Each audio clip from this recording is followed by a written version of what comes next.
দক্ষিণ আফ্রিকার কেপটাউন শহর, সাল ২০১৮। বিগত ৩ বছর ধরে চলা খরায় জনজীবন বিপর্যস্ত সেখানে।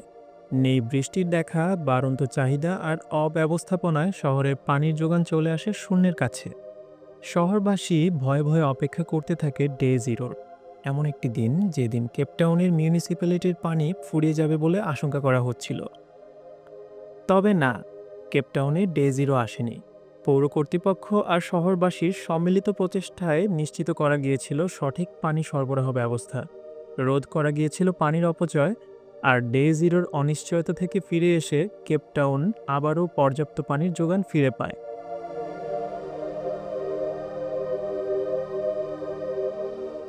কেপটাউন থেকে প্রায় ১০,০০০ কিলোমিটার ঘুরে বাংলাদেশের রাজধানী ঢাকায় এসে আবারও ডে জিরোর প্রসঙ্গ হাজির। জোরে সুরে না হলেও ঢাকাবাসীর ভাবনায় এখন ডে জিরোর ভয়। আসলেই কি ঢাকার পানির উৎস ফুরিয়ে যাবে পুরোপুরি?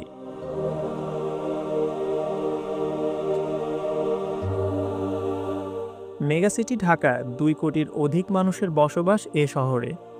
ধারণা করা হয় পৃথিবীর সবচেয়ে ঘনবসতিপূর্ণ এই শহরের জনসংখ্যা বর্তমানের দ্বিগুণ হয়ে যেতে পারে আগামী ১০ থেকে ১৫ বছরেই।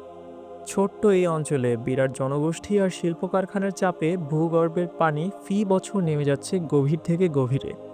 শহরটির পানি চাহিদার ৬৭ ভাগই মেটে ভূগর্ভস্থ পানিতে, অবশিষ্ট আসে ভূপৃষ্ঠের উৎস থেকে। উভয় উৎসই ক্রমবর্ধমান চাহিদা মেটাতে হিমশিম খাচ্ছে। ইতোমধ্যেই ঢাকার আশেপাশের শিল্পাঞ্চলগুলো, যেমন গাজীপুর, নারায়ণগঞ্জ, নরসিংদী সহ কিছু শিল্প এলাকায় পানির সংকট দেখা দিচ্ছে। বর্তমানে ঢাকায় ৯০০টি গভীর নলকূপ আছে। শহরের বর্ধমান পানির চাহিদা মেটাতে আরও আছে ৫টি পরিশোধনাগার, যেখানে শীতলক্ষ্যা, বুড়িগঙ্গা আর পদ্মা নদীর পানি পরিশোধন করে শহরে সরবরাহ করা হয়। ওয়াসার ২০২১-২২ সালের বাৎসরিক রিপোর্ট অনুযায়ী ঢাকা শহরের দৈনিক পানির চাহিদা ২.৫ থেকে ২.৫৫ বিলিয়ন লিটার। প্রতিষ্ঠানটির পানি সরবরাহের সক্ষমতা এর কিছুটা বেশি, ২.৬৫ বিলিয়ন লিটার। তবে পানি পরিশোধনাগারের সেবা মিললেও ভূগর্ভস্থ পানির স্তর ক্রমেই নিচে নেমে চলেছে।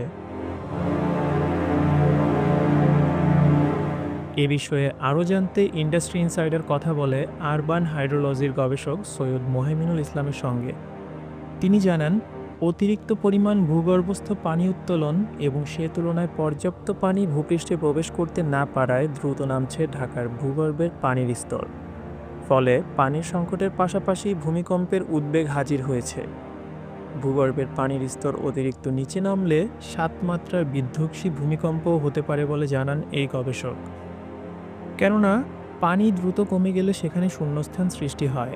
এতে করে মাটি সংকুচিত হয়ে সিঙ্ক হোল সৃষ্টি হতে পারে বড় মাত্রার ভূমিকম্প।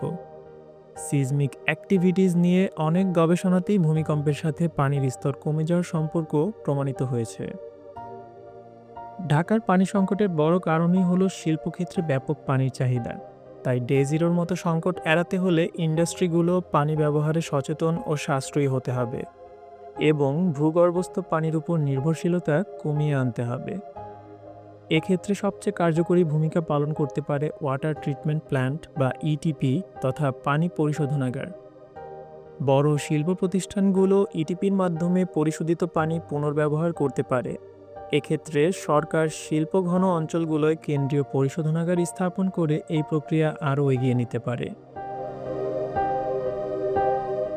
ঢাকা শহরের পানির সংকট এখনও বিপর্যয়ের পর্যায়ে পৌঁছায়নি বলে মনে করেন ঢাকা বিশ্ববিদ্যালয়ের সয়েল, ওয়াটার অ্যান্ড এনভায়রনমেন্ট বিভাগের professor doctor Abu Hena MD Zulfikar Ali. তবে এখন থেকেই শহরের ভূগর্ভস্থ পানির স্তরের পতন ঠেকানোর কার্যকরী উপায় নিয়ে ভাবতে হবে সরকার ও নগর কর্তৃপক্ষে। ভূগর্ভের পানি ব্যবহার কমিয়ে এনে ভূপৃষ্ঠের পানি ব্যবহার বাড়ানোর পরামর্শ দিয়েছেন বাংলাদেশ ইনস্টিটিউট অব প্ল্যানার্সের president professor doctor Adil Mohammad Khan. Industry ইনসাইডারকে দেওয়া এক সাক্ষাৎকারে ডক্টর খান শিল্প ও আবাসিকে অননুমোদিত গভীর নলকূপের ব্যবহার পুরোপুরি বন্ধ করার উদ্যোগ নেওয়ার কথা বলেন। নদী, নালা, খালের মতো ভূপৃষ্ঠের পানির উৎসগুলোর দূষণ বন্ধ এবং দূষণকারীদের অর্থদণ্ডের আওতায় আনারও পরামর্শ দেন তিনি। মোটের উপর পরিকল্পিত নগরায়ন, ঘনবসতি নিয়ন্ত্রণ ও সেই সংক্রান্ত নীতিমালার উপর গুরুত্বারোপ করেন তিনি।